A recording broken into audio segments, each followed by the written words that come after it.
سنو، حضرت سالبہ بن عبدالرحمن میرے کریم محبوب علیہ السلام کے صحابی ہیں، غریب ہیں۔ غربت بڑی اعلیٰ چیز ہے، ہاں غریبی بڑی نعمت ہے، یہ آزمائش ہے، اس میں کوئی شک نہیں، لیکن قیامت والا دن پتہ چلے گا جب غریب چھلانگ لگا کے جنت میں داخل ہو جائیں گے۔ اور امیر تو کھڑے ہیں نا، میرے نبی پاک نے حضرت عبدالرحمن ابن عوف کو، حضور صبح صبح اٹھے تو نبی پاک کی آنکھوں میں آنسو تھے، فرمایا میرے عبدالرحمن بن عوف کو بلاؤ۔ حضرت عبدالرحمن بن عوف آئے تو حضور نے سینے سے لگا لیا، نبی پاک کھول کے روئے، یا رسول اللہ حضور کیا ہوا؟ فرمایا عبدالرحمن رات میں نے خواب دیکھی ہے، سارے جنت میں چلے گئے، تو پیچھے رہ گیا، تو پیچھے رہ گیا، میں کھڑا تیرا انتظار کرتا رہا، میں تیرے بغیر جا نہیں سکتا تھا، پھر تو آیا ہے تو تیرا سارا وجود پسینے سے بھیگا ہوا تھا۔ حضرت عبدالرحمن ابن عوف تڑپ کے روئے، قدموں پہ سر رہا، حضور میری غلطی۔ فرمایا یار تیرے پاس مال بڑا ہے، تجھے حساب دیتے دیتے لیٹ ہو گئی، تیرے بیگ کھل گئے، تجھے حساب دینا پڑ گیا، تو لیٹ ہو گیا، میں پریشان ہو گیا۔ حضرت عبدالرحمن ابن عوف نے 100 گھوڑا مال اوپر رکھ کے حضرت عبدالرحمن نے حضور کی بارگاہ میں پیش کیا، کہا یا رسول اللہ یہ۔ اور پتہ ہے ایک دن کیا ہوا؟ ایک دن سرکار کے وصال ظاہری کے بعد حضرت عبدالرحمن ابن عوف نبی پاک کے گھر کے دروازے کے باہر آ کے بیٹھ گئے اور یوں سر کو پکڑا ہوا ہے، رو رہے ہیں۔ حضرت ام سلمہ حضور کی زوجہ باہر آئیں، کہا بیٹا عبدالرحمن کیا ہوا؟ جب پوچھا کیا ہوا تو اور کھول کے روئے، کہا کیوں روتا ہے؟ کہا اماں جی جب تک میرے محبوب حیات ظاہری میں تھے مجھے بتاتے تھے یہ مال نہ کما، یہ کم، میں حضور سے بات کرتا تھا تو حضور روک دیتے تھے، اب مجھے ظاہراً بتانے والا کوئی نہیں، مال کے ڈھیر لگ گئے ہیں، آج حساب کرنے بیٹھا ہوں تو حساب نہیں ہو رہا، سوچتا ہوں اگر میں پھنس گیا تو مجھے کون اس سے بچائے گا؟ آپ محبوب کی زوجہ ہیں، میری ماں ہے، میں آپ کے پاس آیا ہوں، اماں جی مجھے بتائیں میں کیا کروں؟ تو حضرت ام سلمہ بھی رو پڑی، کہنے لگے محبوب تھے، میں کہاں ان کی ترجمانی کر سکتی ہوں، میں نبی پاک کی ترجمانی کیسے کروں؟ کہا اماں جی خدا واسطے مجھے کوئی حکم دے دیں، مجھے لگتا ہے عبدالرحمن برباد ہو جائے گا، ہلاک ہو جائے گا، خدا را مجھے کچھ بتا دیں، اتنا سارا مال ہے میں کہاں اس کا حساب دوں گا، مہربانی فرمائیں، یہ تجارتیں میرے گلے پڑ رہی ہیں۔ حضرت ام سلمہ کی جب منت کی تو فرمانے لگی جا بیٹے آدھا خیرات کر دے۔ کتنا؟ 2.5% نہیں، کتنے فیصد ہے؟ 50%، 50%۔ حضرت عبدالرحمن ابن عوف گئے اور 50% خیرات کر کے کہنے لگے اماں میں نے 50% دے دیے، میں بچ جاؤں گا نا، میں بچ جاؤں گا، میں دے آیا ہوں آدھا۔ تو حضرت ام سلمہ فرمانے لگی میں نبی پاک کی بارگاہ میں سفارش کروں گی تیری، اور نبی پاک اللہ کی بارگاہ میں سفارش کرے صلی اللہ علیہ وسلم۔ حضرت سالبہ بن عبدالرحمن، حضور دعا کر دیں، غریبی ہے، میرے نبی پاک نے فرمایا تجھی اس حال میں ہے بہتر ہے،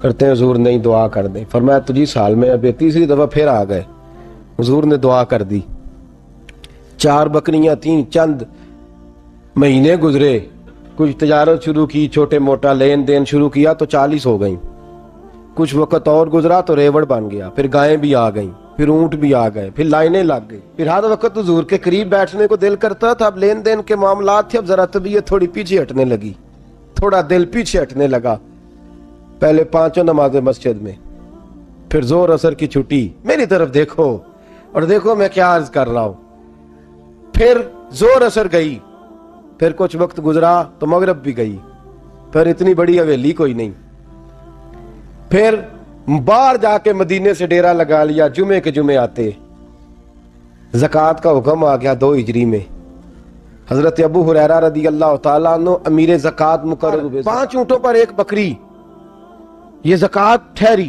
اب جب گئے نا اونٹ گنے اور بکریاں گننے لگے، اوہو 1 کروڑ پہ 2.5 لاکھ، کس نے دیا تھا؟ دعا کس نے فرمائی؟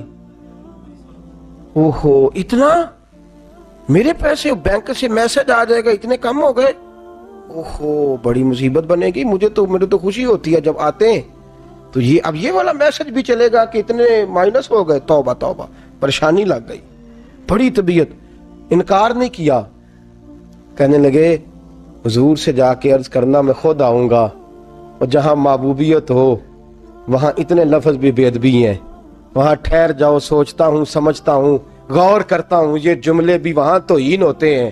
محبوب ہو اور وہاں انسان سوچ سمجھ کی بات کرے، وہاں انسان، بابا بلے شاہ صاحب نے کہا عقل آخ دی چگے نو سام کے رکھ، عشق آخ دے بال کے سیکنا چاہیے دائے، کہا جا کے کہنا میں آؤں گا۔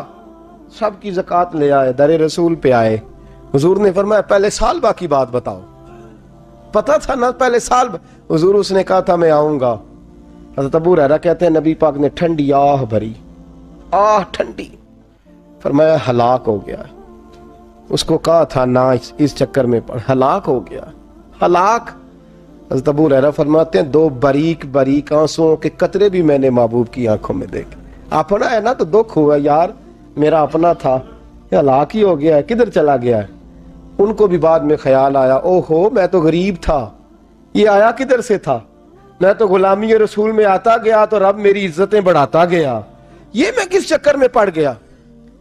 آئے لائنیں بکریوں کی لائے، حاضر کی، حضور وہ میں نے کہا تھا حضرت ابو ہریرہ سے میں خود آؤں گا، حضور میں خود لایا ہوں۔ فرمایا محبوب نے مجھے تو نہ بتا، میں تو سمجھتا ہوں، میں نے کہا تھا تو میں آ گیا ہوں۔ فرمایا چل اٹھا، دوڑ جا، لے جا۔ حضرت ابو ہریرہ فرماتے ہیں انکار محبوب نے سالبہ کو کیا، لیکن آنسو ابو بکر صدیق کے بھی نکل گئے۔ فرماتے ہیں درد عثمان غنی کو بھی ہونے لگا، تڑپ مولا علی بھی گئے۔ فرمایا جا لے جا، نہیں چاہیے تیرے پیسے۔ فرماتے ہیں سالبہ نے ہاتھ باندھے، کہا محبوبہ غلطی ہو گئی، حضور مجھے، فرمایا تجھے کہا نہ تیرے نہیں چاہیے، نکل جا۔ حضرت ابو ہریرہ فرماتے ہیں جب نبی پاک نے رخ پھیرا تو صحابہ کی زبانوں پہ بھی جاری ہو گیا یہ تو ہلاک ہو گیا۔ کہتے ہیں مدینے میں قحط پڑ گیا، محبوب نے فرمایا بلال تو بھی آج لا، ایک خشک چھوارا حضرت بلال کا قبول ہو گیا۔ لیکن سالبہ لائنیں لگی یا مال کی، فرمایا جا لے جا، تیرا قبول نہیں ہے۔ فرماتے ہیں تڑپتے رہے ساری زندگی اور مال کو دیکھ دیکھ کے آہیں بھرتے رہے، لیکن کریم نے اس تجارت کو قبول۔ حضرت ابو بکر صدیق کے پاس آئے، سرکار کے وصال، حضور قبول فرما لیں۔ فرمایا ساری دنیا کا قبول ہے، جس کا میرے نبی نے قبول نہیں فرمایا میں کیسے قبول کر لوں۔ حضرت عمر فاروق کے پاس آئے، فرمایا نہ تیرا قبول نہیں۔ حضرت عثمان کے زمانے میں وصال ہو گیا۔ عزیز یاد رکھ، تجارت وہ والی کر جو تجھے نجات دے، اس چکر میں نہ پڑ جا جو تجھے الجھا دے، جو تجھے الجھا دے۔ قرآن مجید کی آیت آئی اقترب للناس حسابہم وہم فی غفلۃ معرضون، لوگوں کا حساب قریب آ گیا ہے اور وہ ابھی بھی غفلت میں پڑے ہیں، ابھی بھی 2 کے 4 اور 4 کے 10 کر رہے ہیں، حساب کا وقت قریب آ گیا۔ حضرت انس آئے مسجد سے، ایک صحابی مکان بنا رہے تھے، جھونپڑی تعمیر کر رہے تھے۔ حضرت انس کو پریشان دیکھا، کہنے لگے انس خیر تو ہے، کوئی نئی آیت تو نہیں آئی؟ تو جناب انس کہنے لگے آیت تو آ گئی ہے، رب نے کہہ دیا کہ حساب قریب آ گیا، تیاری کر لو۔ جھونپڑی بنا رہے ہیں، محل نہیں، جھونپڑی بنا رہے تھے، ابھی دیوار کچی مکمل نہیں ہوئی تھی، ہاتھ جھاڑ دیے صحابی نے۔ ادھر رخ پھیرا تو حضرت انس کہنے لگے کہاں جا رہے ہو؟ کہنے لگے بھائی میں حساب نہیں دے سکتا، میں مصطفیٰ کے پاس جا رہا ہوں، میں نے نہیں دیوار بنانی، بس بھائی میری اس دوڑ سے بس میں کوئی نہیں حساب دے سکتا، میں کمزور ہوں۔ میرے رسول کائنات صلی اللہ تعالی علیہ وسلم نے، میرے دوستو تجارت کرو لیکن اس کو عبادت سمجھ کے کرو۔ اگر تمہیں چوک وہاں دکان پہ بیٹھے خدا بھول جاتا ہے اور سودا کرتے وقت رب رسول کی باتیں تمہیں بھول جاتی ہیں، تو پھر تو تم وانتم موردون میں ہو، پھر تو تم غافل ہو۔